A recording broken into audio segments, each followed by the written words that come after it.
नमस्ते investors, simply stocks में आपका स्वागत है। आज का वीडियो काफ़ी इंटरेस्टिंग होने वाला है।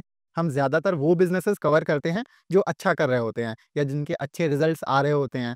पर सिंपली स्टॉक्स पर आज हम पहली बार वो बिजनेसेस स्टडी करेंगे जिन पर ट्रम्प के टैरिफ्स की तलवार लटकी हुई है, जो अभी बहुत वॉलेटाइल चल रहे हैं। आप सब न्यूज़ फॉलो करते ही होंगे। ट्रम्प ने भारत पर 50% के टैरिफ्स लगा दिए हैं, जिनमें आपके जेम्स और ज्वेलरी, ऑटो पार्ट्स और टेक्सटाइल्स एक्सपोर्ट करने वाली कंपनियों को नुकसान होगा। पर इस सब के बीच एक दूसरा नजरिया भी है। अब तक ये सब लोग समझ गए हैं कि ये टैरिफ्स ट्रम्प के लिए एक नेगोशिएशन स्ट्रैटेजी हैं। वो चाहते हैं कि जैसे यूएसए दुनिया भर से सामान इंपोर्ट करता है, वैसे ही बाकी देश भी यूएसए से अपने वहां इंपोर्ट करें, माने कि यूएस कंपनी से सामान खरीदे। दूसरी चीज, भले सबको डराने के लिए अमेरिका टैरिफ्स पैरिफ्स का खेल खेल रहा है, इन टैरिफ्स की भरपाई तो अमेरिकन को ही करनी पड़ेगी। मतलब कि टैरिफ्स लगने से सामान महंगा होगा, तो नुकसान तो यूएसए के नागरिकों का ही होगा। ये टैरिफ्स एक तरह से टैक्स है जो अमेरिकन यूएस सरकार को दे रहे होंगे। तो मोटा मोटी ट्रेड वॉर ना भारत को चाहिए ना यूएसए को। ट्रम्प बस सबको डराना चाहता है। पर हमें ये भी नहीं पता कि ये ट्रेड वॉर कितनी लंबी चलेगी। किसी को भी नहीं पता कि इसका सॉल्यूशन कब तक निकलेगा। तो आप देखेंगे कि टैरिफ से हुई अनसर्टेनिटी की वजह से कई एक्सपोर्ट बिजनेसेस करेक्ट हुए हैं और अभी लो वैल्यूएशंस पर ट्रेड कर रहे हैं। तो क्या ये बिजनेसेस अभी स्टडी करने लायक हैं? इसमें मेरा नजरिया ये है कि अगर हमें ऐसे बिजनेसेस मिलते हैं जो डेट फ्री हैं या जिनमें कम डेट है और जिनके बैलेंस शीट पर अच्छा खासा कैश बैलेंस है, तो वो बिजनेसेस ये टैरिफ्स की अनसर्टेनिटी पार कर ले जाएंगे। इसको आप कोविड-19 क्रैश के माध्यम से भी समझ सकते हैं। हमें ऐसे बिजनेसेस तलाशने हैं जो टैरिफ्स की वजह से स्ट्रेस में हैं, पर लॉन्ग टर्म में टैरिफ्स हटने पर या माहौल बेहतर होने पर अच्छा कर सकते हैं। तो आज हम ऐसे ही 3 स्ट्रॉन्ग फंडामेंटल्स वाले एक्सपोर्ट बिजनेसेस स्टडी कर रहे होंगे, जो अभी टेम्परेरी टैरिफ्स के वजह से स्ट्रेस में हैं। और हाँ, एज अ स्टैंडर्ड डिस्क्लेमर, ये वीडियो किसी भी तरह से इन कंपनीज पर बाय या सेल रिकमेंडेशन बिल्कुल भी नहीं है। हमारा मकसद यहाँ सिर्फ आपको इन बिजनेस मॉडल्स के बारे में समझाना है। इसके साथ ही चलिए शुरू करते हैं। हमारी लिस्ट पर पहला एक्सपोर्ट बिजनेस है गरवारे हाईटेक फिल्म्स। गरवारे अलग अलग तरह की प्लास्टिक फिल्म्स या शीट्स बनाने के बिजनेस में हैं। जैसे ये कार्स के लिए ऑटोमोटिव सन कंट्रोल फिल्म और पेंट प्रोटेक्शन फिल्म बनाते हैं। ये फिल्म्स महंगी गाड़ियों पर लगाई जाती हैं। इनसे स्क्रैचेस और सूरज की रोशनी से प्रोटेक्शन मिलती है और ये पेंट की लाइफ भी बढ़ाती हैं। ऐसे ही ये आर्किटेक्चरल सन कंट्रोल फिल्म की भी मैन्युफैक्चरिंग करते हैं। ये बड़ी ग्लास बिल्डिंग्स और अन्य स्ट्रक्चर्स में लगती हैं। ये इनका स्पेशलिटी प्रोडक्ट्स का सेगमेंट है। इधर मार्जिन्स अच्छे रहते हैं। इसके अलावा ये श्रिंक फिल्म, पैकेजिंग और लीडिंग फिल्म वगैरह भी बनाते हैं, जिनका इस्तेमाल पैकेजिंग सेक्टर में होता है। ये आपके लो मार्जिन कमोडिटी प्रोडक्ट्स हो जाते हैं। गरवारे का भारत के श्रिंक फिल्म पैकेजिंग मार्केट में 70% शेयर है। इनकी 20 से 25% सेल्स भारत से आती हैं, बाकी 75 से 80% दूसरे देशों से। और यहाँ भी आप देखोगे तो पिछले साल नॉर्थ अमेरिका से 45 से 50% सेल्स आई हैं। तो यूएस इनके लिए सबसे बड़ा मार्केट है। फंडामेंटल्स पर आएँ तो आप देखेंगे कि ये बिजनेस डेट फ्री है और अपने 52 वीक हाई से लगभग 50% करेक्ट होकर अभी 20 के पीई पर आ गया है। पिछले साल इनकी सेल्स में 26% ग्रोथ आई थी। पर इधर आप देखेंगे कि Q1 में, माने कि अप्रैल से जून के 3 महीनों में बिजनेस में स्लो डाउन आया है। इनकी सेल्स ग्रोथ बस 4% रही है और नेट प्रॉफिट इनका पिछले साल से 6% गिरा है। मैं देख रहा था इनके पास लगभग 700 करोड़ रुपए हैं कैश बैलेंस और इन्वेस्टमेंट्स की फॉर्म में, जिनसे इस बिजनेस के पास आराम से 2 से 3 साल की स्टेबिलिटी है। अब ऐसा नहीं है कि सिर्फ टैरिफ्स का ही असर पड़ा है गरवारे पर, वो तो है ही, पर इसके अलावा इस साल गर्मी उतनी नहीं पड़ी है क्योंकि मानसून आपके जल्दी आ गए थे।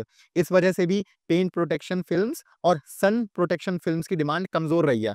ऐसे ही बेवरेजेस की डिमांड पर फर्क पड़ा है, तो उधर इनके श्रिंक फिल्म पैकेजिंग बिजनेस में डिग्रोथ देखने को मिली है। पर हाँ, सबसे बड़ा रिस्क अब टैरिफ से रहेगा। टैरिफ्स को काउंटर करने के लिए गरवारे का मैनेजमेंट अपनी लो कॉस्ट रखने पर काम कर रहा होगा। इसके अलावा इनका प्लान ये है कि ये अपने डिस्ट्रीब्यूशन चैनल्स पर भी थोड़ा काम कर रहे होंगे। उधर ये होलसेलर या डिस्ट्रीब्यूटर को काट के सीधा रिटेलर पर पहुंच पाते हैं, तो वहां ये थोड़े मार्जिन्स बचा लेंगे।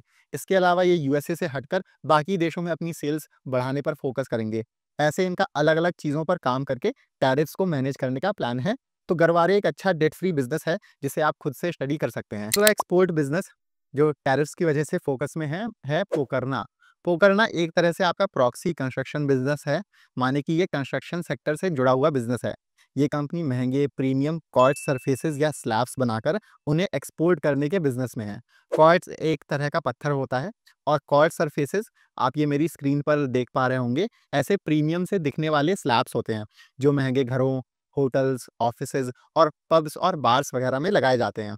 पोकरना की लगभग 85% सेल्स यूएसए से आती हैं, इसलिए टैरिफ्स का इनके बिजनेस पर काफी असर पड़ा है। जब टैरिफ्स का ऐलान हुआ था तो सबसे पहला झटका कंस्ट्रक्शन सेक्टर को ही लगा था। आपको याद हो तो शुरुआत में एल्यूमिनियम और स्टील, जो दो सबसे जरूरी कंस्ट्रक्शन मटेरियल्स हैं, उन पर टैरिफ्स लगाए गए थे। इसलिए यूएस कंस्ट्रक्शन सेक्टर शुरुआत से ही वॉलेटाइल रहा है। पोकरना के कस्टमर्स अब अपने किचन्स या बाथरूम्स के रीमॉडलिंग के लिए यूएसए में ही सस्ते ऑप्शंस ढूंढ रहे हैं और उन्होंने पोकरना से ऑर्डर्स डीले कर दिए हैं। तो आप देखेंगे पोकरना की सेल्स इस क्वार्टर 11% गिरी हैं और मुनाफा 14% गिरा है। और ये बिजनेस अभी 35 से 40% करेक्ट होकर 15 के पी रेशियो पर आ गया है। पोकरना लो डेट स्टॉक है, इनका डेट टू इक्विटी रेशियो 0.4 है और मैं इनकी एनुअल रिपोर्ट देख रहा था तो net debt to equity ratio बस 0.26 है। पोकरना के पास एडवांटेज क्या है कि ये जैसे कॉल सरफेसेस बनाते हैं, वैसे प्रोडक्ट्स बनाने वाली दुनिया में बहुत कम कंपनियां हैं और इन्होंने हाल ही में नई मशीनें खरीदी थी इटली से, क्रियोस और क्रोमिया टेक्नोलॉजी के लिए। तो वैसे पतले स्लैब्स बनाने वाली दुनिया में और कोई कंपनी है ही नहीं। तो इन टैरिफ से वो कंपनियां बेहतर स्थिति में हैं जिनके पास थोड़े अलग प्रोडक्ट्स हैं। जैसे अगर आप टेक्सटाइल सेक्टर को देखोगे तो उधर कंपनियों में ज्यादा रिस्क है। एक तो वैसे ही कंपटीशन रहता है टेक्सटाइल्स में, ऊपर से बांग्लादेश पर कम टैरिफ्स हैं। यूएसए बांग्लादेश के टेक्सटाइल एक्सपोर्टर्स के लिए बड़ा मार्केट है, उनकी तो मानो इकोनॉमी ही टेक्सटाइल एक्सपोर्ट्स पर चलती है। तो यहाँ इस वजह से इंडियन टेक्सटाइल मैन्युफैक्चरर्स को रिस्क ज्यादा है। तो अगर आप किसी भी एक्सपोर्ट बिजनेस में रुचि ले रहे हैं तो आपको ये देखना पड़ेगा कि वो बिजनेस फंडामेंटली इतना स्ट्रांग हो कि ये 1-2 साल का समय आराम से गुजार ले। इसके अलावा उसके प्रोडक्ट्स में डिफरेंशिएशन होना चाहिए, उनके प्रोडक्ट्स बाकी कंपनियों से अलग होने चाहिए थोड़े, माने कि वो बिजनेस जिन भी सेगमेंट्स में हो उधर कंपटीशन कम होना चाहिए। पर मैं आपको फिर से बोलूंगा कि ये रिस्की बिजनेसेस हैं और सिर्फ ये नहीं, आप जो भी यूएस एक्सपोर्टर्स को ट्रैक कर रहे हैं सब के सब अभी हाई रिस्क जोन में हैं। तो अगर आप ऐसे किसी भी बिजनेस में पोजीशन लेने का सोच रहे हो तो आपको एलोकेशन का बहुत ज्यादा ध्यान रखना पड़ेगा। किसी भी बिजनेस में 1 से 2% से ज्यादा का एलोकेशन आपको नहीं देना चाहिए और आपका total allocation US exporting companies में अभी 6 से 8% से ज्यादा नहीं होना चाहिए। ये एलोकेशन या पोर्टफोलियो साइजिंग बहुत जरूरी स्किल है इन्वेस्टिंग में, जो सीरियस इन्वेस्टर्स को आनी चाहिए। बेसिकली आपको पता होना चाहिए कि किस बिजनेस में कितना रिस्क है और उस हिसाब से वो बिजनेस में आपको कितना पैसा लगाना चाहिए। हम ये पोर्टफोलियो एलोकेशन से लेकर अच्छे बिजनेसेस कैसे ढूंढें, कैसे उन्हें स्टडी करें, कैसे एक अच्छा पोर्टफोलियो बनाएं, ये सब चीज़ें अपनी कम्युनिटी में सिखाते हैं। हमने सीरियस इन्वेस्टर्स के लिए एक पर्सनल कम्युनिटी बनाई है जहां हम 200 से ज़्यादा अच्छे अच्छे बिजनेसेस को क्लोजली ट्रैक करते हैं। उनके business model, valuation, risk factors, कैसे रिजल्ट्स आए हैं, सब पर डिटेल में डिस्कशन होता है। यहाँ हम अपना पोर्टफोलियो भी शेयर करते हैं और वन ऑन वन आपके सारे डाउट्स भी क्लियर करते हैं। हाँ, लेकिन हम किसी भी स्टॉक पर बाय सेल कॉल्स नहीं देते हैं, हम सेबी रजिस्टर्ड नहीं हैं। हमारा काम सिर्फ आपको सही और पूरी इंफॉर्मेशन देना है बिजनेसेस पर। अगर आप इंटरेस्टेड हैं तो आप इस नंबर पर व्हाट्सएप कर दीजिए, वरना इसी का हमने डिस्क्रिप्शन में लिंक भी दिया हुआ है, आप उस लिंक से हमें मैसेज कर सकते हैं।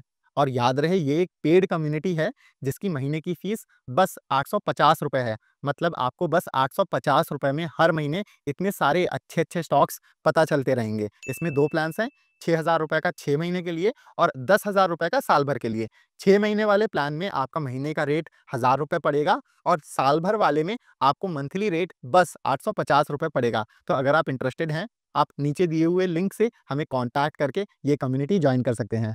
तीसरा और आखिरी एक्सपोर्ट बिजनेस जो हम स्टडी करेंगे वो है गोल्डियाम इंटरनेशनल। गोल्डियाम नेचुरल डायमंड ज्वेलरी और लैब ग्रोन डायमंड्स, जिन्हें एलजीडीज भी बोलते हैं, उनके और उनसे बनी ज्वेलरी के बिजनेस में है। इनकी लगभग 90% सेल्स बाहर के देशों में डायमंड्स एक्सपोर्ट करने से आती हैं, जिसमें यूएसए इनका सबसे बड़ा मार्केट है। मैं आपको थोड़ा सा लैब ग्रोन डायमंड्स के बारे में बता देता हूँ। लैब ग्रोन डायमंड्स भी हीरे ही होते हैं, लेकिन जैसे साधारण हीरे नेचुरली मिलते हैं, उनकी माइनिंग होती है। एलजीडीज आपके लैब्स में साइंटिफिकली तैयार किए जाते हैं और ये नेचुरल डायमंड्स जितने ही चमकदार, टिकाऊ और मजबूत होते हैं। जहाँ साधारण हीरा आपको 3.5 लाख रुपए का पड़ेगा, वहीं ये लैब वाला आप बस 50,000 रुपए में खरीद सकते हो। मतलब रेट में बहुत ज़्यादा अंतर रहता है। एलजीडीज़ की डिमांड यूएसए और बाकी डेवलप्ड देशों में बहुत तेज़ी से बढ़ रही है। जैसे अमेरिका में अभी 50% शादियों की अंगूठियाँ इन्हीं लैब डायमंड से बनती हैं। भारत में भी जैसे-जैसे लोगों को पता चल रहा है, तो यहाँ भी एलजीडीज़ का एडॉप्शन धीरे-धीरे बढ़ रहा है। ऑल्दो टैरिफ्स जेम्स और ज्वेलरी सेक्टर को सीधा हिट किए हैं, पर एलजीडीज़ एक तरह से कस्टमर के नज़रिए से पहले ही डिस्काउंटेड प्रोडक्ट्स होते हैं।